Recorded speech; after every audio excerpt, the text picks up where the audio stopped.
Well, hello there. I've got a special announcement this week before we get started.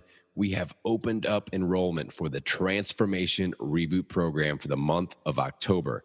If you guys feel like you could use some coaching, accountability, and support from an amazing community heading into this holiday season, then head on over to millionpoundmission.com and start your free 10-day trial of the Transformation ReBoot membership. Our next enrollment period won't be until January, so start your 10-day free trial today and set yourself up so that this holiday season, you can lose weight instead of losing your momentum. What's up, podcast fans? This is a very special episode of the Million Pound Mission podcast, where you're going to get to listen in as I do a strategy session with one of my coaching clients for my Transformation ReBoot program. The goal of each one of these strategy sessions is to help my client identify, analyze, and prepare ahead for their top transformation danger zones. If you think that you could benefit from a coaching session like this, you can head on over to millionpoundmission.com and check out all of the information on my Transformation ReBoot membership. Now, let's dive into the episode. All right, Paula, welcome to your hot seat. What would you like to focus on today? I know you had put me on a little mission of trying to get a meet signed up for meet there. And so I did and I didn't, because the reason why is because I found one August 3rd in Tular something at Grizz's Powerhouse Gym. It's 3 hours away, but I'm going to test my deadlift today. And I wanted to see if I want to do just bench only or push-pull. Yep. Or maybe the full meet. So I'm kind of nervous about the full meet with my squat, but even if I do 200 pounds, it's like, whatever, So I'm thinking I might even do a full meet. I don't know. We'll see. So I'm going to test it out today, and I'll sign up for something this afternoon. Good. So you're testing today? You're testing your deadlift today? Yeah, just to see where I'm at. Fun. Yeah. So, it's been a while since I've done kind of pushed it a little bit. Yeah. So, I'm kind of excited.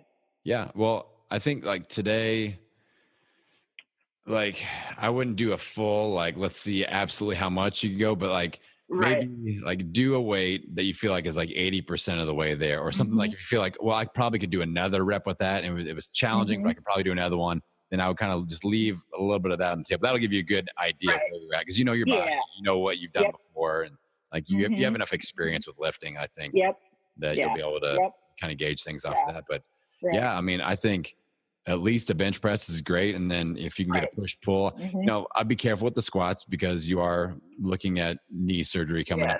We don't want to like get you on the express track for knee surgery on that. If I was there to like watch you train every week, I would feel much better about that. Okay, Paula, that sound in your knee didn't sound too good. It's kind of crunchy in there. But taking a token squat and then doing a push pull. Do they have a push pull division, like a push pull division only? Yes. You know what? That's the one I don't know. I think I looked at something. I don't remember. Yeah. I would look into it. Yes. Yeah, definitely. Yeah. So the squat, I think you're right. Cause the squat, I mean, when you get into that competition mode, you're like, oh, I can do more, and the adrenaline's going. And, just trying to get to that depth. And I'm like, who knows? I don't know. It might be pretty tough. So I think. And the thing is, in a powerlifting meet, the squat is first. So if you hurt yourself on the squat, then you're in the can for the rest of the day. So that's something else to consider. Like I would feel really good about you. If they have a push pull division, cool. I would sign up for that. If they obviously they probably have a bench press only, you could sign up for that. If they only have like the full meet thing, then I would take a token squat and just do the bar and then be like, all right, I'm good. And then go into your bench and then your deadlift. I think that especially for a first dip back into the water, that I feel better about that.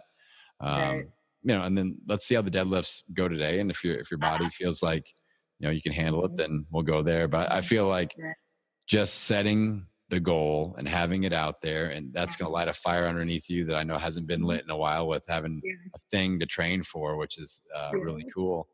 And that's the point of this, not making world championships, not setting state records, not like all that would be like bonus stuff. Yes, right. The key is, the goal is making a commitment, lighting the fire, and giving you a reason to train a little extra, or a little extra harder, or a little extra focus. So, a giant part of the goal is accomplished by you registering. That's what I'm saying. Yep. And then we have to be smart about it, right? And I want to be in the loop on all of this stuff. So, like, maybe like as you're making this decision, just email me, like, here are the different divisions, here are the options, here's how today felt. Like, I would like to be included in that, just so I can help just be the angel on your shoulder going, don't blow out your knees. I don't want you in like the wheelchair bench press division is what that's what I want to make sure we right.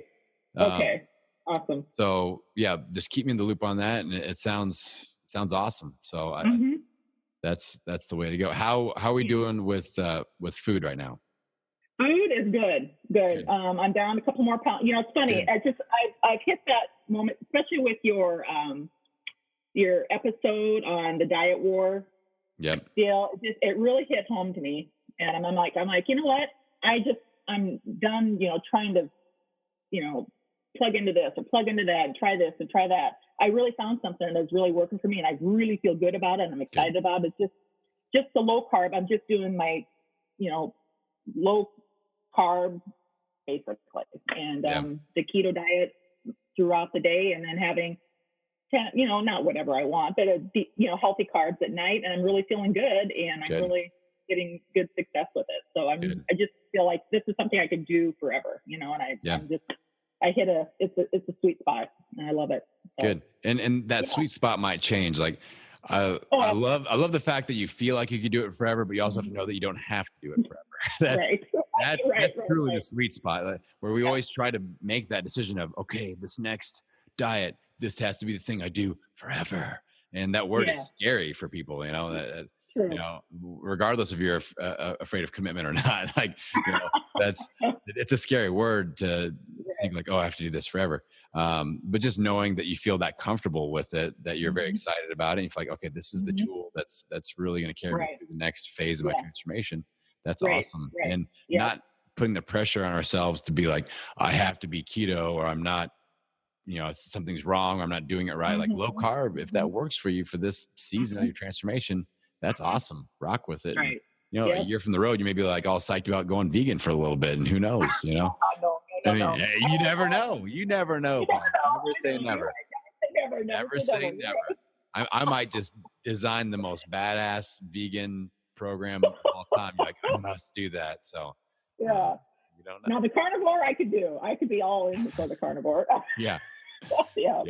Or you can be like my friend Danny Vega. He says he's half vegan because he, the meat or the animals eat the vegetables, and then he eats the animals. So he goes, I'm half vegan. I eat the animals, eat the vegetables. No offense to my vegan friends out there.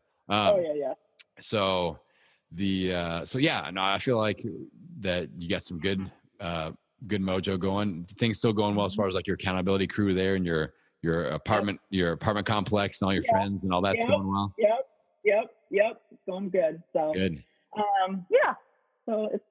Well, that's kind of what I look for as a coach. Is okay. Do we have a plan that we're working for? Do we have a thing that's firing us up right now? And we can check those boxes. Do we have a crew of people that we can kind of lean on? Which that's another challenge that I've set you out there. I'm like, you got to go find your people, boots on the ground people. And you've done that, and you found your powerlifting meet. And so you're doing all the right stuff. And, we've got a nice little momentum period and that's the currency that we operate in. So we have to realize, the next thing I'll challenge you to do is like, all right, in this moment, like in this 28-day cycle, in this week, in this day, in this moment, where's my momentum? And so right now I'd feel like it's positive momentum. Like we're going in the right direction. Now, eventually, like let's say you go buck wild on some squats and your knee starts to bother you. All right. And that is a sign of, okay, my momentum might start to shift here because I'm kind of getting down about this whole knee thing. So that's a transition period. And then of course we have negative momentum. And if you feel like you are in negative momentum, like you kind of lose focus with your plan, weight starts to come back on, that's when the alarm bells go off. Okay, I'm in negative momentum. So those are the three phases. We have positive, we have negative, and we have momentum transition. So just as we go, it's going to help you going forward. Just thinking about as you map out your 28-day game plan with the battle plan workbook, as you do your weekend reviews, like just think, all right, am I in positive momentum, negative momentum, or am I feeling a shift coming on one direction or the other? And then just be kind of mindful and make your decisions based off of that. But, but the thing is now we go, okay, what phase am I in? Your response is most likely positive. Then the next question is, how do we maintain this? How do we keep it going? How do we take full advantage of it? So those are the types of questions I want you asking yourself right now. Making sense? Yep, absolutely. Cool. And I'm psyched for you. I know you've worked hard for this. Working to that place of positive momentum, that takes work, and you're putting in the work. So that's good. And, speaking of the squat again, as we're talking through this, I'm realizing I use a lot of leg drive when benching, right? So I'm thinking if I do start squatting, or if I do, let's say in the meet, I do the squat first and it kind of hurt my knee. I'm like, that would kind of really diminish my results in the bench because of my, leg drive. So, which is not that good right to begin with, as of, with my knee now, the way it is. So I can't imagine squatting. Yeah. I mean, my dream checklist for this whole powerlifting meet would, ultimate thing I feel the best about is you going in there and doing bench only and do your bench press and rock it out. Next would be a bench and deadlift, depending on how you feel today. If it bothers the knees, we're not going to do it. I mean, that's just the way it is. The next one would be do a full meet with a token squat. And then the bottom of the barrel option for me would be going balls to the wall on all three lifts. I don't feel great about that. You may get some training under your belt and, doing some squats might lubricate the joints and the hips and things, and you might start feeling better, but chances are probably not going to happen. It's probably going to make you feel worse. So if that, we have to just remember primary goal is getting you fired up about something. And if you get hurt, or if you feel like you are hurting as you do this, that's not going to fire you up. That's going to do momentum shift in the wrong direction, which is what we not want. All right. Right. Yeah. Well, so, now I'm even thinking too, because there's that one day I did work out and I did 10 air squats every time I went to the bathroom.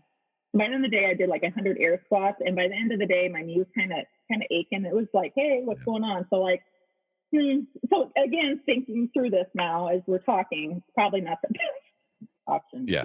Well, you're thinking through it. That's the key thing is you're not just, this is where our ego goes in. And like you said, you sign up for full meet, planning on going in on a token squat. And then you see somebody, that whole I used to be able to syndrome comes back, and you see somebody you used to compete with, or people are fired up like, oh, you go for it, girl. And they're all, you think they're doing something positive for you, but they're blowing out your knees is what they're doing. Yeah. And competitive, you see well, I could probably win if I can only do this, I can get a bigger trophy, or I can win a thing. So hopefully they have just a bench press only or a bench press deadlift division. They do. Only sign up for that, and then we don't worry about that other stuff. I think that's what I'm going to do. Thank you. I just made my decision. Sometimes I have to take my old frying pan out and I just boom, right like the cartoons, right on top of the head. And quit thinking about that. It's like the ego destroying frying pan. Boom, right over the head. Because I was punching in my numbers. Well, if I could squat this, deadlift this, I could make it to nationals with these numbers, or I could make it to worlds if I, So I was already thinking this. Yeah. And I'm like, God, stop. I know how you work. Yeah, we start running those numbers, and it's like I did. Yeah. So let's just get this one under our belt, because you can always do a meet the next month and qualify for nationals or do whatever. Right. So which it's not really important to me right now, but still, again, your ego, you start thinking but it would be kind of cool, Yeah, it's stair steps. The first stair step is getting on the competition platform, and we're fired up about that. All right. I got to remember to bring my singlet. I'm going home on Tuesday for a week in Omaha, so I got to remember to get my singlet. Oh yeah, that was always my favorite part.